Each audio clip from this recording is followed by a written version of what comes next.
AM 1340, FM 92.1, WCSR, the Timeout Show for a Wednesday night. It's a huge day around the country as kids are signing their national letters of intent and signing on to football teams around the country. Tons of media around the nation chronicling all of that. At the Division II level, of course, Hillsdale College in our own backyard, and Andy Losik covers the team like nobody else. Andy, how are you? Hey, I'm doing great tonight. Thanks, Andy. 24 new young men joining the Chargers on National Signing Day. What was your take on the list? Well, the thing that jumps out at you is for Hillsdale, this is a really big class. Now, some of us on the d2football.com website and message board, we like to tease Ashland because Ashland brings in class of 45 or 38 or whatever every year. And Hillsdale's usually, 14, 15 guys that, a lot of quality to that, but not, you don't get the big numbers like Grand Valley. They had 35 kids in their release today, and I think Ferris had, quite a few. But this is a really big class for Hillsdale, and I just briefly chatted with Nate Schreffler today a little bit, and he said, this is a big class, and they're way ahead of where they normally are at this point. Usually, they bring in a handful of solid scholarship kids, and then they're filling it in with some preferred walk-ons, or maybe a kid that was being led by a Division I FCS school, something like that, a service academy or Ivy League school, and then things didn't pan out at the end, and they're able to sign him a little bit later. But for Hillsdale, that tells me that when you've won the North in the GLIAC 3 times and you won the league outright 2 years ago, kids in Michigan, and especially around the surrounding areas, they're well aware of where Coach Otterbein and the guys in this program have taken Hillsdale College football in the last few years. It's a two-step thing. I mean, you have the talent on the field, and we'll talk about that in a minute, and then you look at the statistics in the classroom. You've got an incoming freshman class with an average high school grade point average of 3.74 and an ACT of 27. These are some real student athletes, and they've got to be really proud to have assembled that kind of a group of men and that caliber of a student onto the campus. Well, absolutely, and you talk to Coach Otterbein, and he'll tell you that it's a challenge, yes, but it's also a blessing once it comes time to coach these guys, and once they're in your program. It's a challenge because you're really working from a smaller pool of kids. You have to make sure that they qualify academically as much as they're suitable playing at the Division II level. He said, but then once you get them here, you don't have to worry about, them making grades every week or every semester, or, them leaving because of some crazy thing or getting in trouble. And so when you look at this list and you see some of the schools that are on here, I mean, there's Notre Dame Prep, Flint Powers Catholic, Lafayette, Indiana Central Catholic, 2 kids from there, Grand Rapids Catholic Central, Gabriel Richard, and we're both public school teachers, not taking anything away from the public schools. Absolutely. There's some great public schools on here, like, Hudsonville and Saline and Tecumseh, not too far away from there. And so, they're bringing in kids that truly are student athletes, and they're not, these aren't the kids that are trying to take the ACT 5 times to qualify so they can sign on the Wednesday in February. Andy Losik runs a website, chargerblue.com. You can cover his or read about his coverage of the Chargers all year long. Joe Glendenning came to Hillsdale 4 years ago, and everybody had followed his career, knew who he was. He was kind of a blue-chip recruit for the Division II level anyway. Anybody on here that stands out, maybe even not at Joe's level, but at least guys that were highly thought of and regarded coming out of high school? Well, the kid from Hudsonville, Jake Bull, I live over here in West Michigan in Fenville, not too far away from the Holland, Grand Rapids area, and, he's a kid that just the size, it's not necessarily that he's such a blue-chip recruit or anything, but just a great big kid, athletic at 6'6", 215, tight end, defensive end. He's a kind of kid that I could see playing right away. But, a lot of people get so excited on signing day when these are just, they're great high school players that are coming here, and there's a big jump with how well they adjust to the life away from home and life in the fishbowl that is Hillsdale College, and it's really hard to say. There are only a couple guys, that we'll talk about. You could go all the way back to a kid like, Tom Cordy's one of those, Joe Glendenning, Aaron Waldy with the amount of speed that he brought to Hillsdale. Those were some kids that we knew a lot about and were really excited. This is a big class. It's a solid class. But I don't really see anybody that's, going to say, we're going to look at these guys and go, oh my gosh, it's great we got them. Part of the enjoyment for me of college football and every year is seeing these kids emerge. I was having a discussion about a month ago, and I said, it'd be great that we can talk about these guys on signing day, and then I hope I don't hear about them for another year and a few months until next year's spring football, when all these guys have been red-shirted and they've had a chance to grow in the program, and now they're going to get a shot at seeing the field and emerging into one of those starting positions. So, no, not really anybody that I followed or anything really jumping off the page, but sure looks like there's a lot of potential here. Well, the other thing, too, is you got to get them on campus and coach them up. And you said it. You look at Grand Valley's roster, and they've got 30 redshirt guys every single year. And these are guys that, their fifth year, they're a year older than all the other guys. That's another year in the weight room. That's another year of coaching that those guys have had, and that makes a big difference. You look at the breakdown as far as position, 6 defensive backs. That was the number one position group that they brought in. 4 LBs, 4 offensive linemen, a couple of quarterbacks, including a kid listed at 6'7" out of Notre Dame Prep. And he is all of that. Joe Cutil, I'm not sure exactly how his last name is pronounced, but he was at, I think it's the Ohio-Dominican game early in the year, or it was one of the games I was at, and he's going to need to put a little bit of more muscle and bulk on that frame, but he's all of 6'7" there. He's listed in the on the release as 6'7", 174. So just put that over in your mind. But you get on YouTube, the magic of YouTube, and the kid can throw. And he, from what I've learned about him, seems like a heck of a leader. And he took Notre Dame into a really good season this year, and made the playoffs. And so he's tall. And then you look at the other tight end they signed, Austin Adams from Ohio. He's 6'6", 6'5". Offensive lineman Nick Chappelle from Fenton, Michigan. So, you got those guys, but then talking about those DBs, I think the coaches made a pact that we're not signing any DBs over 5'11". No, they're not very big.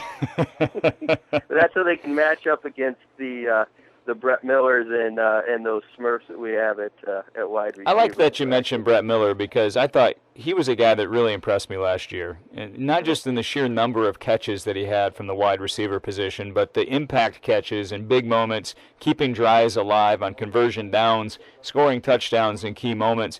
A guy like Brett Miller, when we read his name on these lists a couple of years ago, never heard of him. Didn't know anything about him. And now here he is, and he's a really productive player for the Chargers.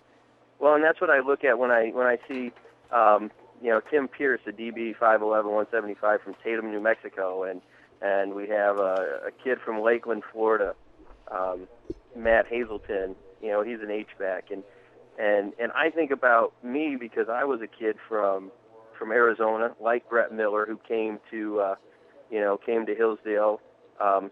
Heck, I didn't even sign on signing day. I basically, sent Coach Dye a letter saying, hey, I'd really like to play football for you. And for some reason, they let me hang around. It's one of the best things that's happened to me. But we're getting these kids from different parts of the country now, and they're coming in, and they're actually, they're pretty darn good kids.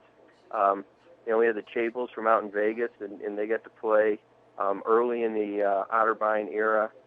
And so, they're expanding this Hillsdale brand. I think the fact that, Hillsdale is becoming more known as a great academic institution across the country, and just the principles that Hillsdale stands for, that national reputation is helping.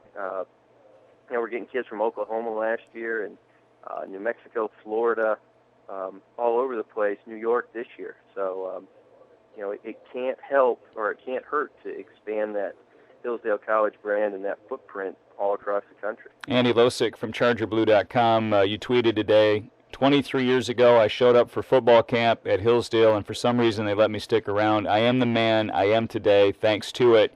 When you look back at your experience at Hillsdale College as a player, and obviously your recruiting situation was different, you walked on and all the rest of it, but what are these kids thinking? What's on their mind tonight as they've made this decision? Is it a sense of relief that it's over, that you know where you're going to be? Is that what they're feeling tonight?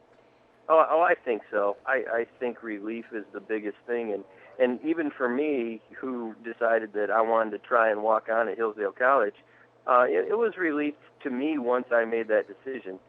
And I had looked at I'd gone to high school in Arizona, and so I had some of the smaller Southern California schools I was looking at, and Anderson down in Indiana, and some of those. But it was just a relief that when I came and visited Hillsdale, I knew this was the spot for me, and I had actually been invited up for an academic weekend there, and I just loved it, and got to know Coach Dye that weekend, and he's one of those guys. And Coach down there in Hillsdale, if you're listening, thanks so much for all you've given to all of us that got a chance to know you and play for you. It was absolutely life-changing. But it's a big decision in any kid's life, and there's excitement. That you're part of something pretty special. Mm-hmm. And it's just it's relief, and it's funny how many people I saw kind of reflecting back on their experience today. On our Facebook page, Scott Elwer's mom, Scott Elwer was one of the great defensive backs ever to play at Hillsdale College. She's talking about 21 years ago when Scott made that decision and signed with Hillsdale, and what a difference it made in his life. And Palmer Schoening, from a few years ago, he tweeted that out, and even the ghost of Greg Younger showed up today, because one of our signees, Ron Branch from Stevensville Lakeshore, where Greg is the AD, and Greg Younger was a great quarterback back in my era, and he was an assistant coach and sports information director for a while.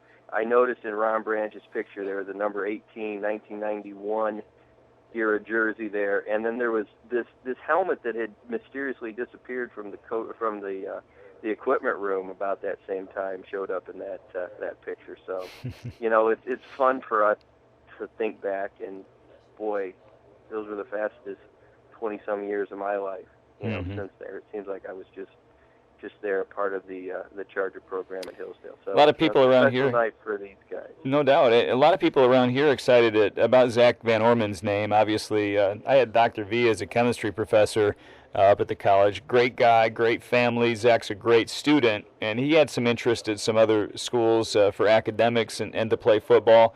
He's a 6'5" kid along that offensive line that they'd like to develop, and a lot of folks excited to see Zach, another Hillsdale County guy. And you had Drew Barabee, you had Joe Veer, and some other, Mike Blanchard, what he did from Hillsdale High School. So Mark Lemeron has sent some pretty darn good players from Hillsdale High School up to the college level. Yes, he has, and I love that any time that the Hillsdale community has that tie between players that they've watched grow up from Rocket football all the way up now to get to play at Hillsdale College, and that's that thing that that I think the more we can develop, we being Hillsdale or whatever, or me on ChargerBlue.com, and the college can develop that relationship with the community.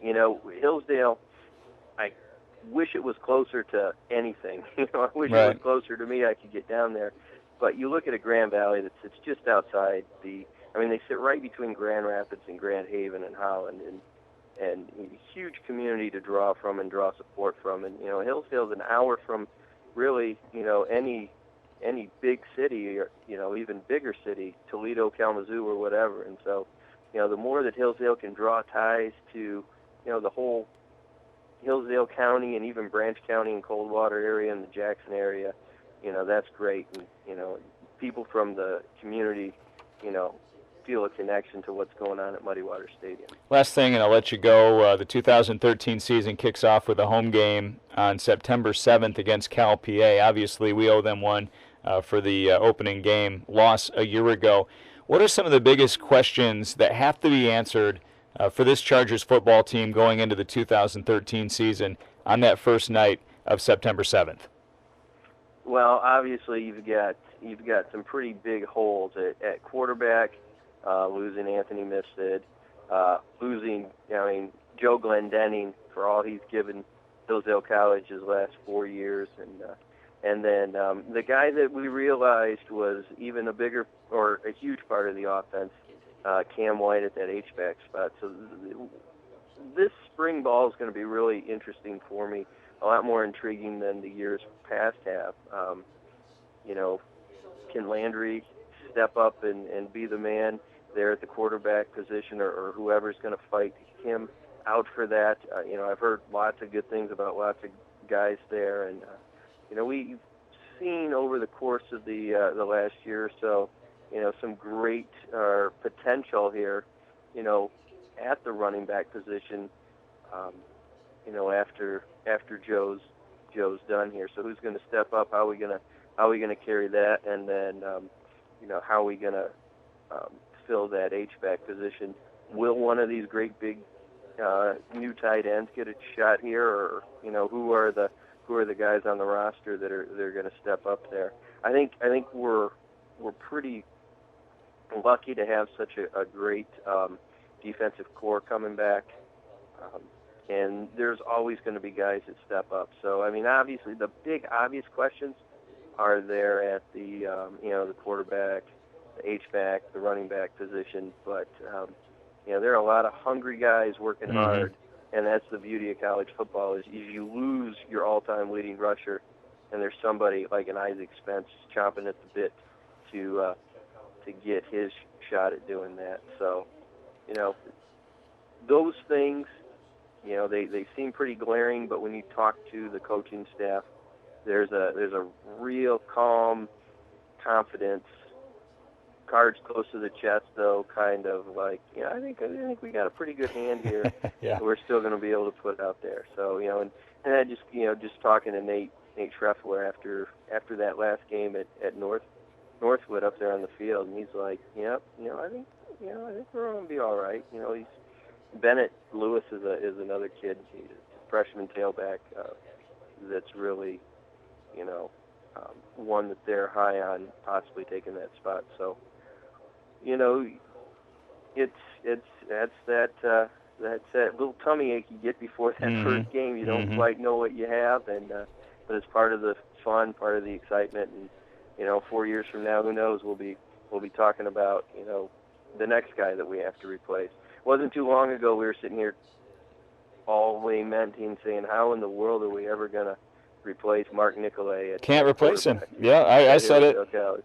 Yeah, and then this kid Weatherhead comes along, and you just keep rolling him over. So. Yep. It's really cool. And Andy, I appreciate the time. You can check him out on the Twitter with ChargerBlue.com. Obviously, Facebook, Charger Blue there. His website is ChargerBlue.com, and we love the coverage, man, and we really appreciate the insight. Well, I love to do it. It's definitely a labor of love, and it's 14, 15 years ago when I started this thing, I would have had no idea that we'd still be doing it. I basically put it online as a way to kind of put some links in one spot, and now we're talking here signing day 2013. So it goes fast, but it's sure a fun way to be involved with Hillsdale College football. Well, we'll catch up with you soon. Maybe see you during some of the spring stuff. And again, for all of the coverage about the signing class and everything else Charger football, check out ChargerBlue.com. Thank you, Andy. All right, Andy. Thanks a lot. Go Chargers.